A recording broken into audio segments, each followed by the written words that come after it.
জীবনে কোনোদিন ডায়াবেটিস হবে না, ক্যান্সার হবে না। এই দোয়া পড়তে রাজি আছেন না নাই? দোয়াটা সবাই শিখেন।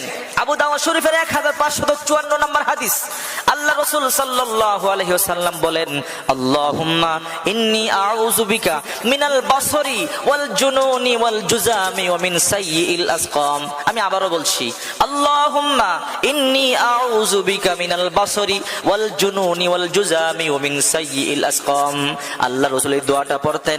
এই দোয়া যদি আপনি সব সময় পড়তে থাকেন, ইনশাআল্লাহ অবশ্যই কোনোদিন ডায়াবেটিস হবে না, ক্যান্সার হবে না, প্যারালাইসিস হবে না, হার্ট অ্যাটাক করবেন না, স্ট্রোক করবেন না, আপনি কোনোদিন পাগল হবেন না। সর্বপ্রকারের বিপদ আপদ থেকে আল্লাহ হেফাজত করবেন। সুবহানাল্লাহ বলেন। এর পরের হাদিসটা দেখেন, আবু দাউদ শরীফের এর পরের হাদিসটা 1555 নম্বর হাদিস। আল্লাহ রাসূল সাল্লাল্লাহু আলাইহি ওয়াসাল্লাম বলেন, এই দোয়াটা যে করবে আল্লাহ